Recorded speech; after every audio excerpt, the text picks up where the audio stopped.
할게. 네.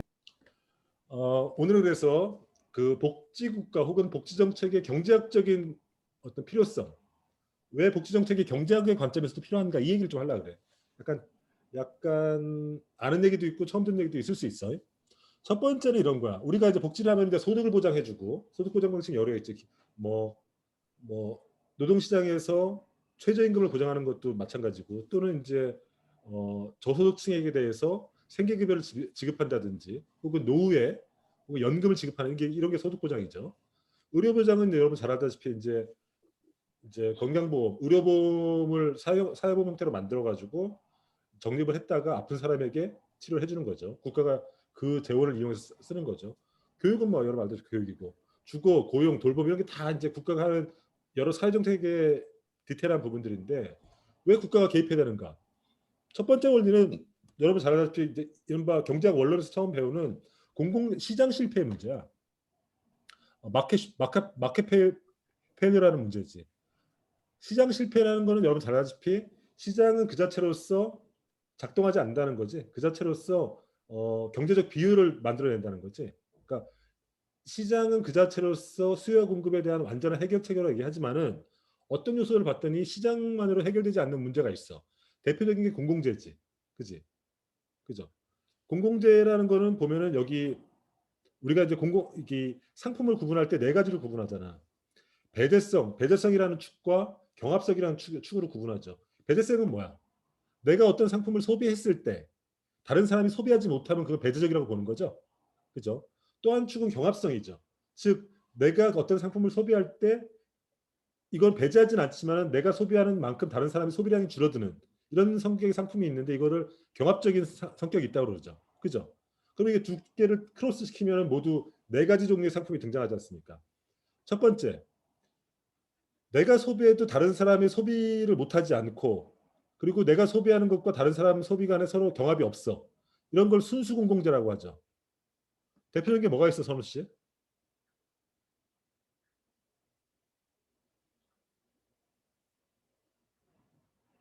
대표적으로 뭐가 있어?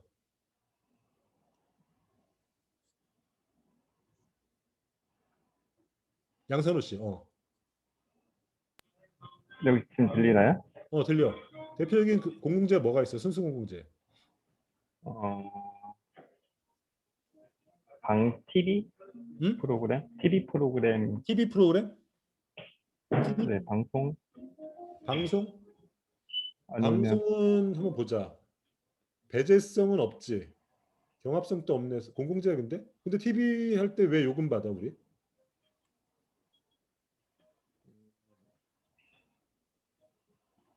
그러면은 TV는 지상파 같은 경우는 이제 그냥 전파를 쏘니까 공공처럼 느껴지는데 실제로 우리가 케이블 TV를 통해서 볼 때는 케이블 비용을 안 낸 사람 못 보잖아. 그잖아. 그러니까 비용을 낸 사람은 그 상품을 컨텐츠를 즐길 수 있지만 케이블 그 유료 가입이 안 된 사람은 못 보잖아. 넷플릭스도 마찬가지고. 이런 거는 이제 요금을 통해서 배제하는 거니까 요금을 안 낸 사람 배제하니까 이거 배제적 성격이 있지. 그러니까 이런 건 요금제적 상품이라고 할 수 있는 거죠. 대표적인 게 이런 거잖아. 우리가 잘 알고 있는 국방 같은 거. 국방. 또 뭐가 있을까? 치안 이런 거. 그죠? 왜냐하면 세금으로 군대를 운영해서 휴전선에 군대를 배치하면은 우리가 생명의 안전, 적군으로부터의 안전을 보호받지만은 내가 안전해진다고 해서 다른 사람이 덜 안전해지고 이런 건 아니잖아. 그잖아요. 그죠? 군대, 경찰 이런 것 대표적인 이제 공공재에 해당하는 거죠. 그죠? 그죠? 두 번째, 경합제라는 게 있어요. 경합제는 뭐냐면은 배제하지 않지만 나의 상품의 소비가 상대방의 상품 소비를 배제하지 않지만은 경합한다는 건 뭐냐면은 먼저 그 상품을 소비하는 사람이 더 혜택을 보는 거야. 늦게 하는 사람들은 손해를 보는 거지. 한정돼 있어가지고 어떤 게 있을까 대표적으로 서윤 씨. 음, 공공시설? 공공시설? 공공시설도 약간 그럴 수 있겠다. 공원 같이. 공원도 그렇지. 공원도 네. 그렇고 그런 거 잘 얘기했고 공원 시설도 왜냐하면 내가 먼저 점유해서 이렇게 넓은 면적을 차지하면 나머지 사람들은 그만큼 향유 공간이 좁아질 수 있는 거지. 그치? 깨끗한 물. 깨끗한 공기 이런 것도 공유제야. 그지? 그렇잖아. 깨끗한 물도 가령해서 깨끗한 공기 같은 걸 생각해봐. 깨끗한 공기인데 그건 비배제적이잖아. 내가 공기를 많이 마시고 공기를 사용한다고 해서 다른 사람들이 숨 못 쉬는 거 아니잖아. 하지만은 내가 이 공기를 이용해서 막 오염물을 배출하면은 나머지 사람들은 더 이상 깨끗한 공기 쓸 수 없잖아. 그지? 이런 공유주의 성격이 있는 거지.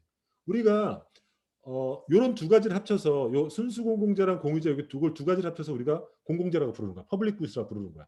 공공재 성격이 강한 거죠. 그죠? 우리가 공유주의 비극이라는 얘기 알죠? 공유주의 비극이라는 얘기 들어봤지? 이은경 씨. 네. 공유주의 비극은 어떤 상황을 말하는 거야?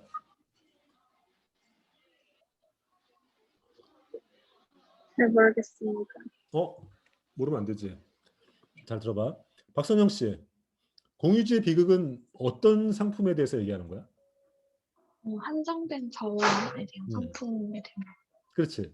네. 그러면 어떤 상품일까? 두 개 중에서. 공유제? 공유제의 성격이 강하죠. 가령 예로서 대표적인 예가 이제 초원의 목초지 같은 경우죠. 목초지 같은 경우. 여러 농부가 목초지를 공유하고 있어. 양떼를 같이 10마리씩 키워. 그러면 내 집에 키우는 양떼를 그 목초지에서 풀 먹인다고 해서 남의 집 목초지가 못 먹는 건 아니지. 하지만은 일찍 나와서 빨리 먹인 놈들이 더 싱싱하고 더 야들야들한 풀을 먹이겠지. 경합적인 성격이 있잖아. 그죠? 근데 공유주의 비극이라는 건 뭐야? 그래서 소유권이 없이 공동 소유인 물건들은, 공동 소유인 어떤 상품들은 서로 경합적인 성격이 있기 때문에 서로 경쟁적으로 쓰다 보면 나중에 아무도 그것을 돌보지 않으니까 공유주제가 완전히 황폐화된다는 얘기지. 그죠? 주인 없는 상품 자체가 갖고 있는 어떤 아무도 주인이 아니고 모두가 그것을 소비만 하기 때문에 결국은 황폐화돼서 된다. 이 얘기가 이제 공유주의 비극이잖아요. 그죠? 그죠? 이런 것들이 이제 공유제 비극이고 이런 것들이 공공재라는 건데 문제는 뭐냐면은 요금제는 대표적인 게 이제 아까 얘기했듯이 케이블 TV라든지 혹은 유료 고속도로도 마찬가지야. 유료 고속도로도 비경합적이죠. 왜냐하면 내가 고속도로 탄다고 해서 상대방이 뭐 못 들어온 건 아니잖아. 다만 이제 이 고속도로가 이제 이게 뭐랄까 꽉 차면 트래픽 잼이 생기면은 고속도로가 제기를 못 하니까 이제 경합적인 성격이 아니다. 경합적인 성격이 없죠. 누구나 들어오니까. 근데 문제는 뭐냐면은 요금을 안 낸 사람들, 그러니까 톨게이트에서 톨비를 안 낸 사람들은 고속도로 못 들어오잖아. 그죠? 케이블 TV도 케이블비를 안 낸 사람은 못 들어오잖아. 그러니까 이건 배제적 성격이 있는 거죠. 그러니까 요금제의 성격이 있는 거죠. 사적제는 그냥 우리가 평소에 사는 이런 사적제지 이런 거. 내가 이걸 돈 주고 사면은 딴 사람들이 이걸 못 쓰잖아. 그죠? 그 배제적이고 이런 게 사적제란 말이야. 문제는 뭐냐면은 시장에서는 사적제에 대한 공급은 완벽하게 이루어지죠. 왜냐하면은 시장에 나온 상품을 돈을 갖고 구입을 하니까 그죠? 그 이윤을 남기려고 하는 공급자, 생산자와 그리고 그것을 소비하려고 하는 수요자들이 만나서 시장 가격이 형성되기 때문에 이런 거는 시장에서 완전히 공급이 돼. 그죠? 하지만은 아까 했듯이 군대라든지 경찰 그리고 깨끗한 공기 이런 거는 주인이 없는 거니까 사실은 주인이 없지만 모든 사람이 동시에 누리는 거니까 시장에서 과소 공급되죠. 필요한 만큼 충분히 공급되지 않아. 그죠? 이런 게 이제 이런 것들을 시장 기능에 맡겨놓으면은 결국은 아무도 안 되는 거죠. 생각해봐. 지금 군대는 이제 국가가 나서서 사람들을 모병을 해가지고 이제 의무적으로 모두 군에서 이제 국방을 한단 말이야. 근데 이 기능을 시장으로 한다고 쳐봐. 즉 용병으로 체계로 간다고 쳐봐. 용병으로. 그러면은 어떻게 될까? 일종의 모병을 해야 되니까 그 용병에 지원해야 되고 근데 뭐 내가 군대 가느니 그냥 나는 뭐 회사 다니면서 공부하는 게 낫겠어. 뭐 아주 높은 대우가 아니면 안 갈 거 아니야. 그죠? 그죠? 그리고 그 용병을 공급하기 위해서 사람들이 또 그 세금을 더 내야 될 거 아니야. 또 반대할 거 아니야. 나는 용병을 고용하는 데 세금 더 낼 수 없어. 이런 문제가 있을 거 아니야. 그러니까 시장 기능에 맡겨놓으면 군대 같은 거 공급되지 않아. 경찰도 마찬가지고. 물론 이런 경찰도 있지. 세콤이라든지 이런 것도 있지. 특별하게 자신의 건물이라든지 자기네 가정의 안전을 위해서 청원 경찰을 사는 경우도 있어. 그런 거는 이제 경찰 기능이 일부 시장화된 거지만은 어쨌든 그런 공공재 같은 경우는 공급되지 않죠. 그죠? 깨끗한 공기도 마찬가지야. 깨끗한 공기도 만약에 일정한 규제라든지 이런 게 없으면 어떻게 돼? 사람들이 그냥 오염을 막 내뿜지. 목초지가 망가지듯이 공기도 더러워질 거 아니겠어. 그죠? 규제를 하지 않으면. 그러니까 이런 것들은 시장에 공급되지 않아요. 근데 마찬가지로 우리가 그 사회에 필수적으로 요구되는 의료보장이라든지 교육, 주거, 고용 이런 것들도 시장 기능으로 맡겨놓으면은 충분하게 공급되지 않아. 공급되지 않진 않아. 충분하게 그 수요만큼 공급되지 않아. 예를 들어서 의료보장에 예를 들어봐. 의료보장은 모든 사람이 다 필요하지. 누구나 아플 수 있으니까. 그죠? 근데 그걸 시장에 맡겨놔봐. 뭐 어떤 문제가 생길까? 한승민 씨. 의료보험을 시장에 맡겨. 그러면 어떤 문제가 생길까?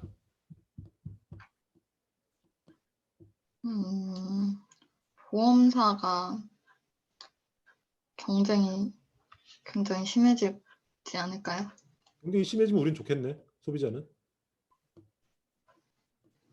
보험 책정하는 기준이 좀 비합리적이게 될 수도 있을 것 같은. 그렇지. 그 문제가 있지.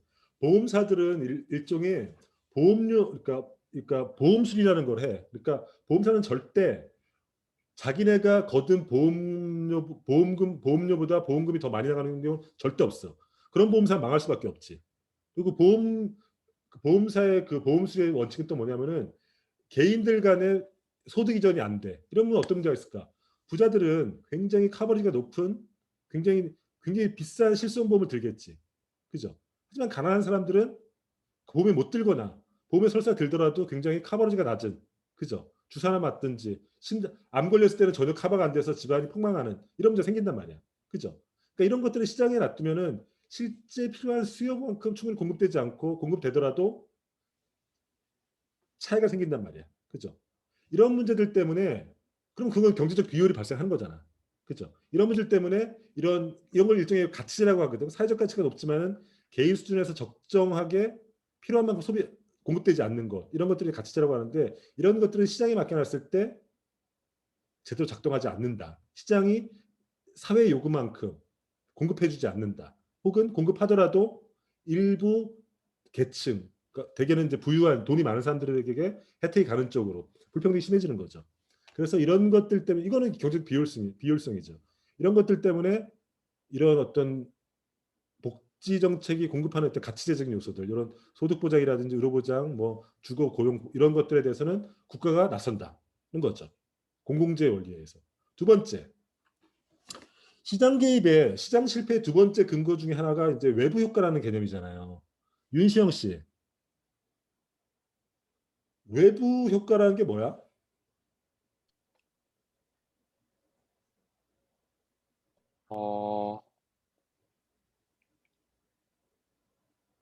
잘 모르겠습니다. 왜 몰라? 외부 효과는 두 가지가 있지. 외부 경제랑 외부 불경제가 있어. 장세윤 씨, 네. 외부 효과는 뭐야? 음, 음, 잘 모르겠습니다. 자기들이 모를수록 내가 되게 가르칠 맛이 나. 모르니까. 근데 사실은 알고 있어야 돼. 왜냐면은 이거는 경제학 원론의 교과서 처음에 나오는 얘기야. 시장 실패 얘기할 때. 이런 거 얘기 들어봤어? 내가 양봉을 하는데 옆에 집에서 꽃을 키워. 그러면은 내 양봉이 잘 될 거 아니야. 그잖아. 이 사람이 꽃을 키웠기 때문에 꽃이 벌꿀을 많이 따가지고 내 양봉장이 잘 될 거 아니야. 이런 게 외부 경제라는 거지. 즉 어떤 문제가 있을까? 이거는 경쟁 비효율이죠. 왜냐하면 꽃을 키운 사람은 자기가 투여한 노력이 다른 데로 이전되는 거잖아. 나는 비용을 지불하지 않고 그냥 이득을 보는 거잖아. 양봉업자는. 그죠? 이런 게 외부 경제의 개념이야. 그죠? 이건 시장에 해결되지 않아. 외부 불경제는 이런 거지. 내가 세탁소를 운영하는데 옆에서 공장에서 막 시커먼 매연을 뿜어내. 그러면은 나는 이 매연 때문에 내가 경제적 피해를 보잖아. 그치? 하지만 시장에서는 이것을 해소할 방법이 없어. 외부 경제를 보상할 방법도 없고 외부 불경제에 따른 피해를 보상할 방법도 없어. 그죠? 이게 이제 외부 경제의 개념이야. 이게 시장 실패를 말하는 대표적인 개념이란 말이야. 야, 이런 걸 알고 있어. 이거는 경제학의 가장 베이스적인 얘기야. 근데 생각해봐라. 교육, 의료, 보육, 고용. 우리가 소위 말하는 복지 정책에서 제공하는 상품들 있잖아. 공공재라고 말해도 되고 가치재라고 말해도 되는데 이런 것들은 굉장히 외부 효과가 큰 상품들이야. 왜냐 봐봐. 우리가 인적 자원론의 근거에 봤을 때 그 나라의 교육 수준이 높아지면은 국민들의 교육 수준이 높아지면은 경제가 향상된다고 알려져 있어. 그치? 한국의 놀라운 경제 성장의 이유 중에 하나가 높은 교육 수준이라고 얘기해. 이 얘기는 뭐냐면은 교육 같은 경우가 굉장히 외부 효과가 크다고 알려져 있어. 그렇잖아. 그렇잖아. 왜냐하면 교육을 하면은 그 사람의 인지적인 능력이 높아질 뿐만 아니라 그 사람들이 갖고 있는 자원, 혁신성이라든지 그 사람이 갖고 있는 적응력이라든지 이런 게 높아져서 그것의 2차, 3차적인 효과로 경제가 발전, 기술이 발전하고 그리고 시장 변동의 적응력이 높아져서 경제가 발전한다. 외부 효과가 커진단 말이야. 그렇죠? 근데 이런 외부 효과는 아까도 봤듯이 시장에서는 적절하게 적절하게 그 보상이라든지 대가가 이루어지지 않아. 그죠? 그렇잖아. 그럼 봐봐. 그러면은 가능해서 교육 같은 경우는 외부 효과가 굉장히 크니까 그러니까 공급을 해줘야 되는데 시장에서는 필요한 만큼 충분히 안 해주지 사실은. 그리고 예를 들어서 봐봐. 우리가 교육 예를 한번 들어볼게. 우리가 초등학교부터 고등학교, 지금 고등학교까지는 국가가 전면 무상교육을 하고 있잖아. 그지? 근데 대학은 무상교육을 안 하지. 그지? 왜 그럴까? 예빈 씨, 오예빈 씨. 우리가 초중고까지는 무상교육을 하는데 국가가 무상교육을 해줘. 이른바 뭐 복지정책이라고 얘기해도 좋지. 복지정책을 대상으로 하는데 대학 교육에 대해서는 무상을 안 해줘. 그 이유는 뭘까? 대학 교육이 필수적인 교육이 아니라 안 들려 잘. 대학 교육이 고등학교나 중학교를 다니는 것과 달리 필수적인 교육이 아니라서 기초적인 교육까지만 지원을 해주는 거예요. 그런 관점도 굉장히 올바른 관점이에요. 그러니까 예빈 씨 말은 초중고까지는 이제 민주시민으로서 갖춰야 될 기초교육이니까 국가가 의무적으로 해주는 거고 대학 교육은 이제 그야말로 이제 보다 이제 높은 차원의 교육이니까 이제 개인의 선택 맡긴다. 이것도 합리적인 설명이야. 근데 이렇게 볼 수도 있어. 경제학적 관점으로는 이렇게 볼 수도 있어. 초중고 교육은 굉장히 외부 효과가 큰 교육이야. 외부 효과가 굉장히 크다고 볼 수 있지. 그렇잖아. 왜냐하면 초등학교 기초적인 어떤 읽기와 쓰기 이런 것들을 가르쳐주고 그다음에 기초적인 어떤 민주적인 시민교육을 가르쳐주면은 그것이 아까 했듯이 경제 발전이라든지 사회 민주화에 기여하는 바가 굉장히 커. 그지? 그러니까 이건 굉장히 외부가 큰 교육이야. 그러니까 이거는 큰데 그냥 시장에 내버려두면 과소공급되니까 정부가 나서서 지원해줌으로써 그 공급을 상품으로서 공급을 해줌으로써 그 외부 효과를 더 극대화하는 거지. 그지? 국가 차원에서, 공공 차원에서. 그지 않아? 근데 대학 교육은 상대적으로 외부 효과가 적어.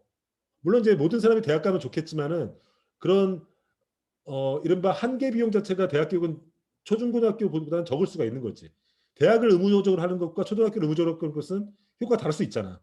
그잖아. 어린아이에게 읽기 쓰기와 기초적인 시민교육을 가르치는 것에 한계용은 굉장히 커지겠지. 1년씩 높아질 때마다. 근데 대학은 그 효과가 한계용이 이렇게 꺾인단 말이야. 그러니까 그런 것은 그냥 개인의 선택에 맡기는 거야. 그러니까 아까 예빈 씨가 얘기했듯이 필수적이고 비필수이다 이런 부분도 타당하지만 우리가 경제학적으로 설명하면은 외부가 큰 초중고 기초교육들은 외부가 크기 때문에 정부가 공급해 주는 거지. 마찬가지로 의료, 그러니까 기본 의료라든지 기본 보육이라든지 고용 이런 것도 외부가 굉장히 큰 거지. 바로 보육 같은 것의 외부 효과를 한번 생각해봐. 국가가 만약에 여성에게 세 가지 경우가 있다 생각해봐. 첫 번째 경우는 여성에게 그냥 아이를 전담시키는 거야. 여성들에게. 그러니까 여성들은 그냥 아이를 낳으면은 그냥 자기가 다 집에서 길러야 돼. 자기가 길르든 뭐 시어머니가 길르든 남편이 길르든 하여튼 니네가 다 알아서 해결하는 해결 옵션이 하나가 A가 있어. 두 번째 옵션은 보육 시장이 형성돼 있어. 즉 내가 돈을 주고 아이를 맡길 어린이집이 있어. 그 옵션 B야. 세 번째 옵션은 국가가 굉장히 양질의 좋은 보육시설을 보유하고 있어. 세 번째 옵션이 있어. 동빈 씨. 네. 정민 씨. 정민 씨. 정민 씨가 대답했나 지금? 누가 대답했어? 정민 씨? 아, 저 부른 거 아니었나요? 괜찮아. 나 동민 씨 불렀는데 정민 씨가 대답해도 돼. 아, 죄송해요. 아무 죄송해. 들어와 옵션 세 가지가 있어. 그러면 어떤 것이 외부 효과가 가장 클까?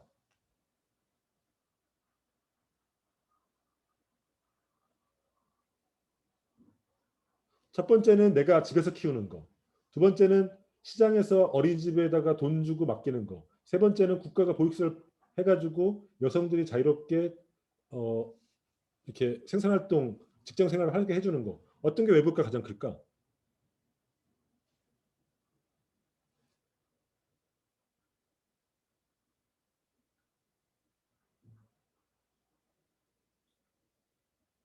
뭐 고민해. 세 번째지. 봐라, 첫 번째. 첫 번째 집에서 여자가 그냥 애 낳으면 그냥 키워봐. 그러면 여성의 인적 자원 자체가 완전히 사장되는 거잖아. 그치? 외부가 전혀 없지.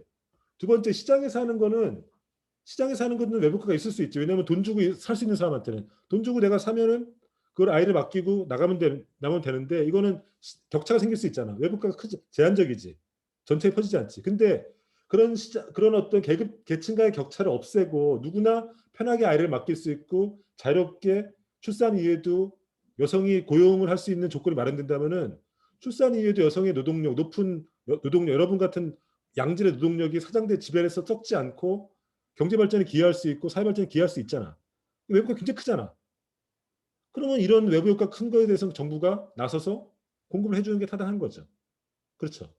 그러니까 그런 면에서 그 외부 효과라는 시장에서 해결되지 않는 시장 실패 요인 중에 외부 효과가 있는데 그 문제를 해결하는 측면에서도 복지 정책은 필요하다고 얘기할 수 있는 거지. 이런 측면에서 봤을 때는 복지 정책은 경제적 효율성을 망치는 정책이 아니라 오히려 시장 실패를 교정하는 정책, 경제적 효율성을 높이는 정책이라고도 말할 수 있는 거지.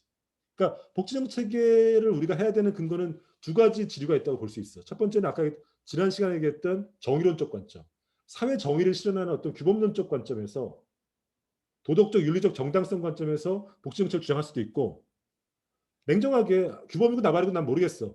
그냥 경제적 효율성만 따져봐 했을 때 경제적 효율성 관점에서도 복지 정책은 굉장히 시장 친화적일 수 있다는 거지. 오케이? 세 번째 관점은 약간은 익숙하지 않은 얘기일 수 있는데 노벨 경제학자 중에 스티글리츠라는 사람이 있어. 스티글리츠라는 사람이 있는데 이 사람은 이른바 그러니까 세계은행 이코노미스트로 활동했고 굉장히 미국 내에서 굉장히 복지를 적극적으로 주장하는 학자 중에 하나야. 경제학자 중에 하나야. 근데 이 사람은 뭘로 노벨 경제학상을 받았냐면은 정보경제학이라는 거로 노벨 경제학상을 받았어. 정보경제학. 정보경제학이란 건 뭐냐면은 정보경제학의 기본적인 가정은 뭐냐면은 시장이라는 것들이 완벽하게 작동하려면 아담 스미스식의 어떤 자유경쟁 시장이 작동하려면은 정보의 불평등이 없어야 된다는 거야. 근데 시장은 필연적으로 정보의 비대칭성이 발생하기 때문에 시장이 망가진다는 이런 주장이거든.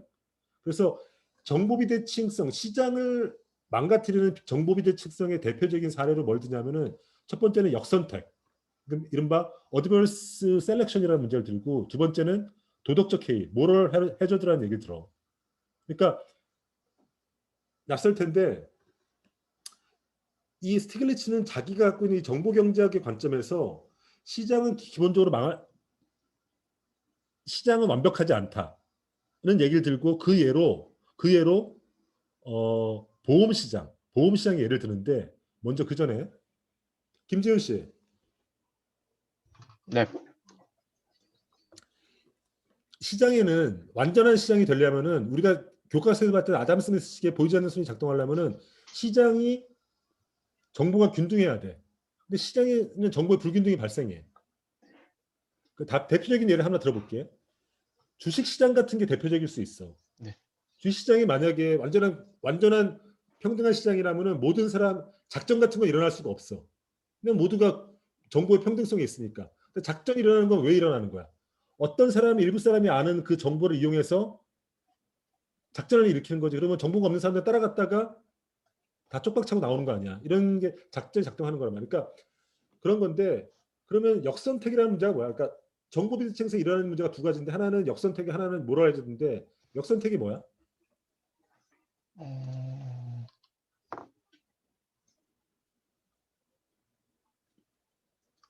그 이제 그 판매자 혹은 그 이제 공급자가 이제 자신의 상품을 판매할 때 이제 본인들이 예측했던 이제 소비자층이 있을 텐데 이제 본인들이 예측했던 소비자층이 아니라 오히려 이제 전혀 예상하지 못했던 소비자층에서 해당 상품에 대한 소비가 일어나는 것을 역선택이라고. 좋은 얘기야. 이런 거 생각하면 좋아. 내가 쉽게 얘기해 줄게. 이거 녹화도 되는데 나 뭐 이렇게 조금 그렇게 생각하면 안 돼. 나 쓰레기 만들면 안 돼. 나 예로 얘기하는 거야. 5대5 소개팅을 나갔다 생각해봐. 5대5 소개팅을 나갔다 생각해봐. 5대5야. 남녀 5대5로 나갔어. 근데 이쪽에 퀸카가 있거나 이쪽에 퀸카가 있어.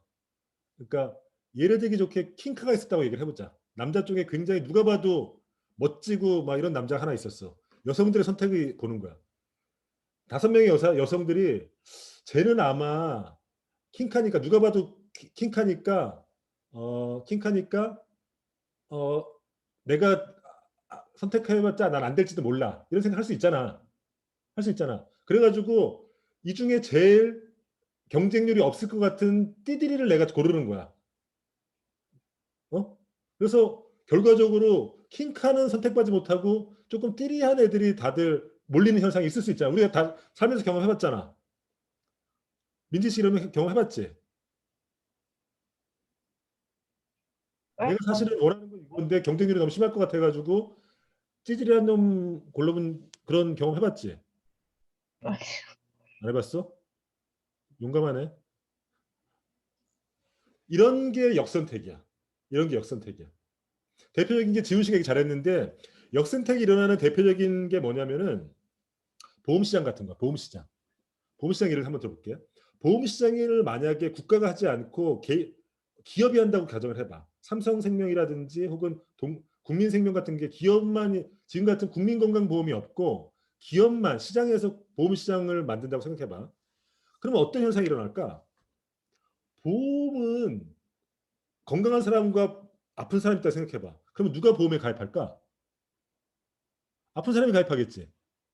건강한 사람들은 난 건강하니까 보험 필요 없잖아. 근데 막 내가 좀 막 가슴이 아프기 시작하고 갑자기 막 우리 가족력이 있는 사람들은 보험에 적극적으로 가입할 거 아니야. 왜냐하면 나는 뻔히 조금 있으면 아플 게 예상되니까. 나는 1년 있다가 병원 갈 게 예상되는 사람들은 가입할 거 아니야. 그럼 보험사 입장은 어떻게 돼? 보험사가 나만 할까 안 나만 할까? 원래는 보험이라는 원리가 뭐야? 건강한 사람과 아픈 사람의 돈을 동시에 걷어서 그 돈을 보유하고 있으면서 아픈 사람이 있을 때 그 기금을 통해서 아픈 사람을 이렇게 치료해 주는 건데 보험시장을 그냥 내버려 뒀더니 순 아픈 사람만 들어와 가지고 거의 막 들어온 보험료보다 막 나가는 보험금이 막 다 환자야. 막 다 암 수술하고 다 막 수술 받고 난리는 거야. 그러면 보험사가 한 달도 못 버티지. 그지? 그러니까 어떤 문제가 발생하는 거야. 그럼 보험사가 어떤 문제를 하겠어? 사람들을 보험자를 거르기 시작하는 거겠지. 즉 보험 가입을 할 때 당신에게 가족력이 있느냐, 수술 받은 적이 있느냐, 무슨 당뇨가 있느냐 이런 걸 한단 말이야. 그럼 이번엔 어떤 문제가 생겨? 부자들을 오히려 건강한 사람만 보험에 가입하고 정말 필요한 사람들은 보험에 가입하지 못하는 문제가 생기지. 그지? 그렇잖아. 이런 문제가 생기는 거야. 그리고 또 이런 문제 생기지. 아까 거 보험사 입장에서는 건강한 사람과 안 건강한 사람이 동시에 들어와가지고 그 보험 수리를 맞춰줘야 되는데 아픈 사람만 잔뜩 보험에 가입해가지고 보험사가 망하게 되는 직정. 이게 이제 역선택의 문제라는 거야. 역선택. 내가 선택해야 되는데 다른 사람이 선택하는 이런 문제야. 그리고 보험사 입장에서는 소비자를 선별하는 문제가 생기잖아. 그죠? 그잖아. 그럼 부자만 가입하고 건강한 사람만 가입하는 문제가 생겨. 그러면 소비자 입장에서 어떻게 돼? 내가 보험이 필요한데 저쪽에서 나를 자꾸만 걸르니까 나는 어떤 문제가 생겨? 나의 병력을 숨기는 거지. 그지? 나의 병력을 숨기고 또 가족력도 숨기고 이런 문제 생기는 거야. 이른바 도덕적 해이 문제가 생기는 거야. 그죠? 그러니까 어떤 경우든지 시장 자체, 보험회사 같은 경우 시장 자체에 내버려 두면은 이런 역선택과 도덕적 해이 때문에 시장이 몰락해. 즉 보험 시장이 작동하지 않아. 대표적인 것도 이런 거지. 중고시장도 마찬가지야. 중고차 시장도 마찬가지야. 중고차 시장도 새로 얘기해봐라. 중고차 시장 갈 때 가장 걱정이 뭐냐면 내가 사는 중고시장이 중고차가 이게 물에 빠졌는지 안 빠졌는지 잘 작동하는지 사고가 났는지 아닌지 이게 가장 궁금증일 거 아니야. 근데 이 정보는 누가 갖고 있어? 판매자만 갖고 있지. 그죠? 판매자만 갖고 있단 말이야. 그러면 나는 굉장히 불안한 거야. 내가 중고차를 샀는데 이게 사고 차량이 아닐까? 이 걱정이 있는 거야. 그럼 이런 소비자 불신이 커지면 결국은 중고 시장에서 거래가 끊겨버리겠지. 그잖아. 중고 시장에서 내가 좋은 차를 살 가능성도 있지만은 막 중고 시장에 막 물에 빠졌던 홍수가 이에 크게 났는데 막 홍수난 차량이 막 센터처럼 막 선전되고 나오면 사람들이 정보가 투명하지 않아요. 정보 비대칭이 있으니까 중고 시장을 더 이상 사지 않을 거 아니야. 그럼 중고 시장에 몰락갔단 말이야. 그렇잖아. 그러면 좋은 차는 팔을 수도 있는데 좋은 차까지 안 팔리는 문제가 생긴단 말이야. 그죠? 이렇게 정보의 비대칭이 있는 사회 시장에서는 이 역선택의 문제가 발생하고 그것이 시장을 망가뜨려 놔. 이 얘기 뭐냐면은 우리가 아담 스미스나 혹은 고전파 경제학들이 생각하듯이 시장이 완벽하지 않다는 거야. 그리고 시장을 망가뜨리는 거는 단순히 외부 효과라든지 공공재뿐만 아니라 이렇게 정보의 불대칭성도 있다는 거야. 대표적으로 아까 얘기했듯이 보험 같은 경우야. 보험. 그치? 국민연금이라든지 건강보험을 사적보험에 맡겨봐봐. 그럼 아까 같은 역선택 문제가 발생하는 거야. 그러면은 실제로 우리가 요구하는 노후소득 보장이라든지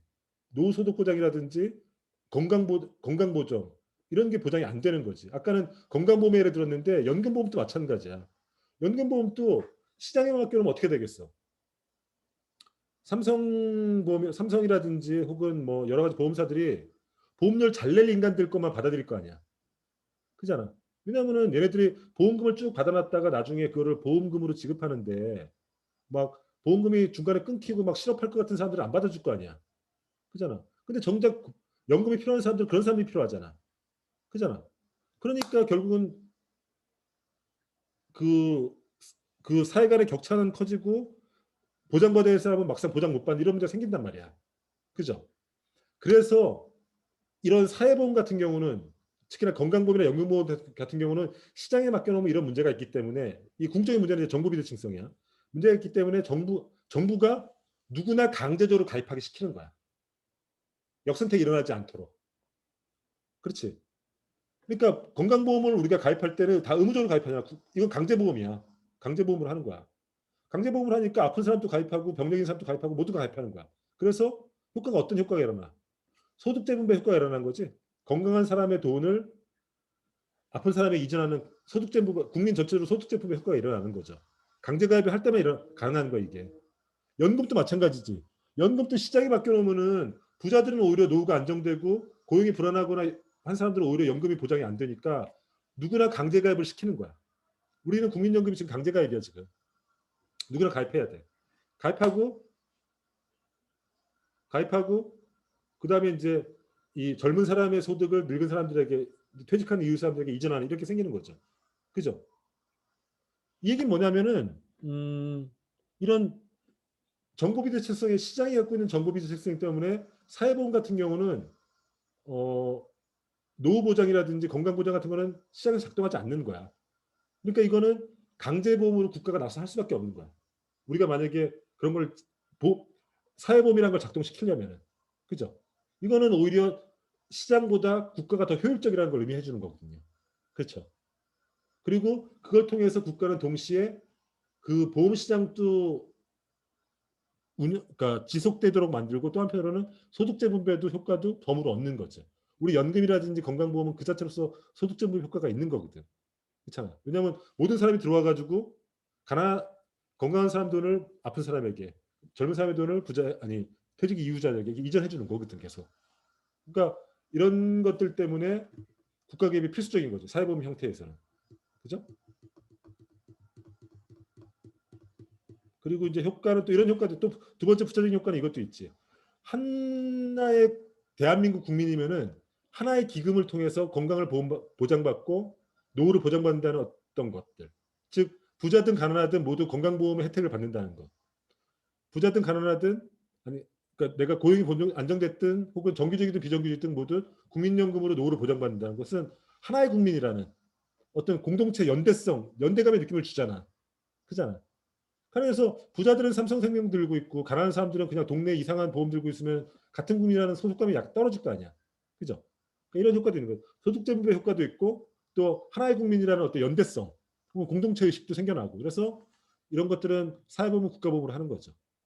물론 이제 국가보험을 국가가 이런 식으로 개입했을 때 문제점도 물론 있어요. 물론 이제 시장 실패 대응해서 정부 실패 문제도 있는데 적어도 아까 얘기했던 공공재 문제라든지 혹은 외부 효과의 문제라든지 그리고 중요하게 사회보험 관리에서 정보 비대칭성의 문제 이런 것들은 국가가 오히려 경제적 효율성 개입함으로써 오히려 경제 효율성을 증가시키는 거죠. 그죠? 이거는 경제적 효율성의 관점에서 오히려 국가가 복지 정책을 해야 될 이유인 거죠. 이런 관점에서 보면 복지 정책은 오히려 경제적 효율성을 증진시키는 정책이 되는 거죠. 오케이? 이해했죠? 사실은 이 정보 비대칭성 문제를 내가 저번에 이런 문제를 이번에 우리 애들 21학번 때 논술 문제를 냈었어. 우리나라 헌법에서 우리가 2000년도인가에 사람들이 국민연금 강제가입에 대해서 헌법소원을 냈었어. 헌법소원을 냈는데 나는 국민연금 재정 파탄 될 거라서 내기 싫고 나는 사적요금 들고 싶다는 사람들이 있을 수 있잖아. 그래가지고 헌법소원을 냈어. 이거는 개인의 자유 선택권을 규제하는 거다 해가지고 헌법소원을 냈는데 헌법재판소는 위헌 결정이 아니라고 낸 거지. 합헌이라고 냈었어. 그때 이유 중에 하나가 이 정보 비대칭성 문제였었어. 시장이 맡겨놨을 때 보험 시장이 성립하지 않는다는 거죠. 뭐 이런 얘기가 있어요. 어쨌든 질문 있어? 최은웅 씨. 네, 교수님. 질문해봐 한번. 저는 질문이 없습니다. 너 완벽하게 이해한 거야? 그런 것 같습니다. 오케이. 다행이야. 그럼 우리 출석 체크하자. 출석 체크.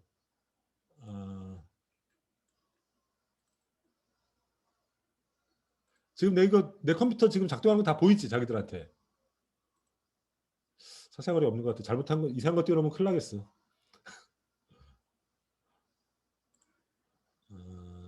출석 3주차 스마트 출석 152번.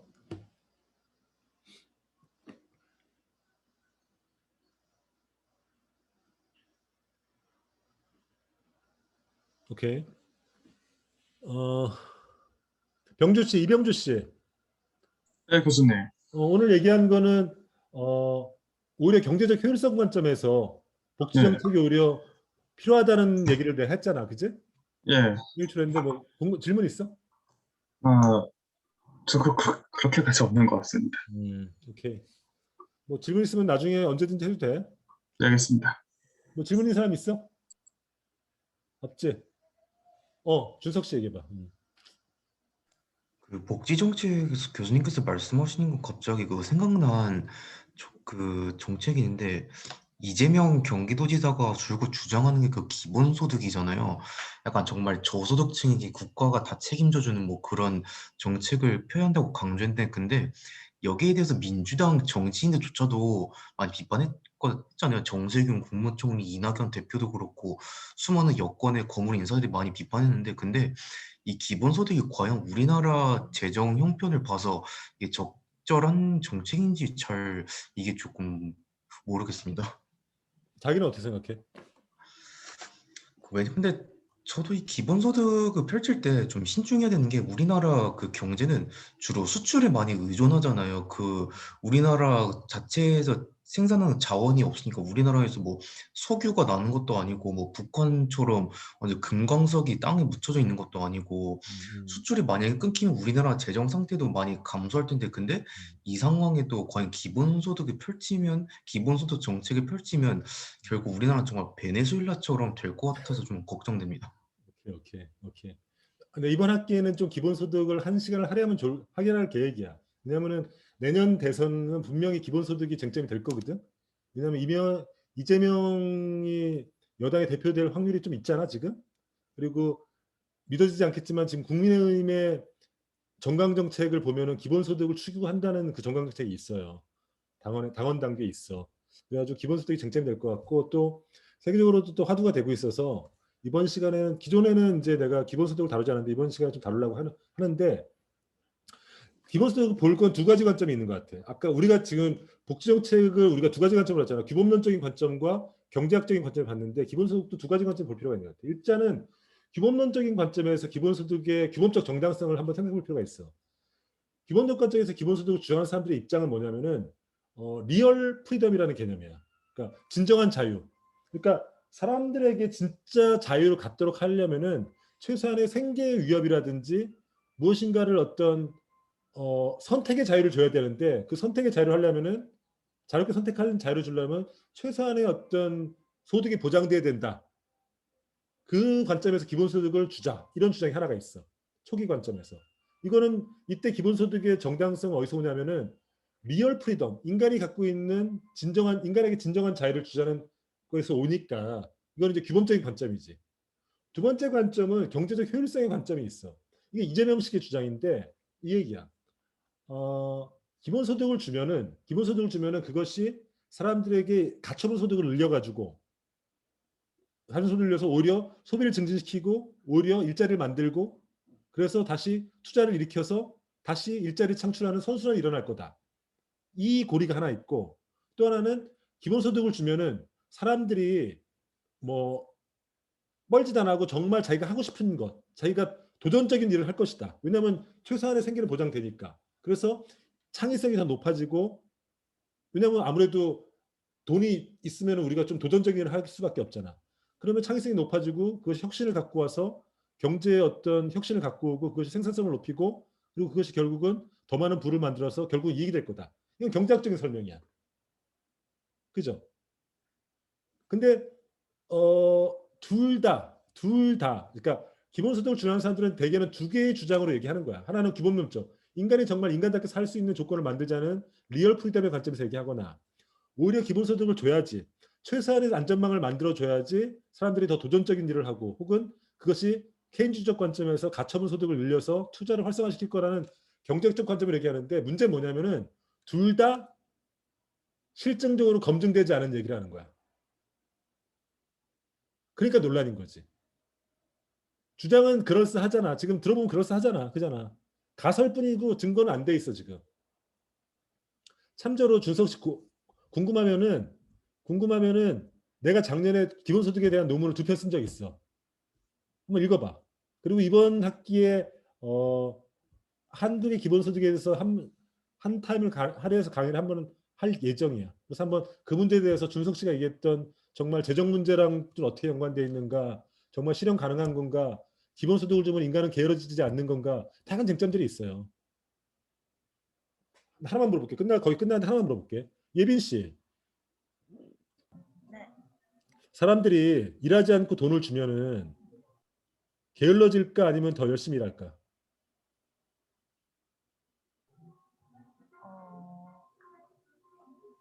저는 사람들이 더 열심히 일할 거라고 생각합니다. 왜? 왜냐하면 무기력하게 돈만 받다가 약간 자신의 존재성이나 정체성을 잃어가기 때문에 사람들이 다시 의욕을 찾으려고 할 것 같아서 저는 사람들이 더 열심히 일을 할 것 같아요. 준석 씨는 어떻게 생각해? 기본소득을 주면 사람들이 게을러질까 아니면 더 예비 씨 말대로 창의적으로 더 창조적인 일에 매진할까? 저도 앞에 하구님 말에 어느 정도 좀 동의하는 편이긴 해요. 너무 무기력하게 살고 이제 방황만 하다가 만약 자신에게 뭐 소득이 좀 주어지면 이제 그 소득을 바탕으로 자신이 하고 싶은 일도 하니까 네, 이제 앞으로 이제 경제에 더 많이 도움이 될 것 같아요. 근데 그것도 쟁점이 있어, 사실은. 기본소득을 주면 인간이 게을러질 것인가 아니면은 여러분 생각대로 창조적이 될 것인가 이거는 쟁점이 있어. 핀란드에서 했던 2017년도 18년도 했던 것도 기본소득을 주어졌을 때 그때는 이제 월 78만 원이었어 한국 돈으로. 그때 사람들이 계속 실업으로 남을 건가 아니면 일자리 찾을 건가 이 실험을 했던 거야 사실은. 그러니까 이게 쟁점이 많아. 그리고 정말 재원을 어떻게 마련할 건가. 그때 얘기했지만은 1인당 여기까지만 얘기할게. 1인당 우리나라가 1인당 성인에게 월 30만 원씩 주면은 그 예산이 180조야. 1인당 30만 원씩 주면은 우리나라 전 국민에게 30만 원씩 주면은 성인에게 30만 원씩 주면은 그게 180조인데 180조가 어느 정도의 돈이냐면은 우리나라 현재 복지 예산이랑 똑같아. 그러니까 단순하게 얘기하면 지금까지 있는 모든 예산을 복지를 다 없애고 그 돈을 그대로 월 30만 원으로 주면은 지금과 똑같은 거야. 그죠? 그러면 지금 복지를 유지하면서 30만 원씩 주려면은 180만 원이 더 드니까 360만 원이 360조가 더 든다는 거죠. 굉장히 복잡한 문제야. 그러면 지금 복지 예산이 없다고 하는데 우리가 어디서 180조를 더 갖고 올 것인가? 이 쟁점이 있는 거지. 그럼 어떻게 돼야 돼? 세금을 올려야 되지. 세금을 올리면은 사람들은 동의해 줄까? 이런 문제가 있는 거죠. 그리고 세금을 뜯어내고 기본소득 주면 그게 그거 아닌가 이런 어떤 계층에서 그게 그걸 수도 있잖아. 그잖아. 이런 문제가 복잡한 문제가 있어요. 이 문제는 나중에 차후에 얘기를 할게요. 같이 한번 시간을 할애해서 강의를 하고 토론해 보도록 하시죠. 오케이. 시간이 길어졌는데 오늘 여기까지 하시죠. 안녕. 수고하셨습니다. 수고하셨습니다. 안녕. 감사합니다.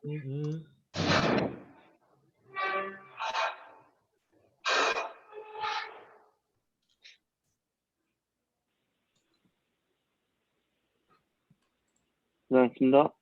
수고했어.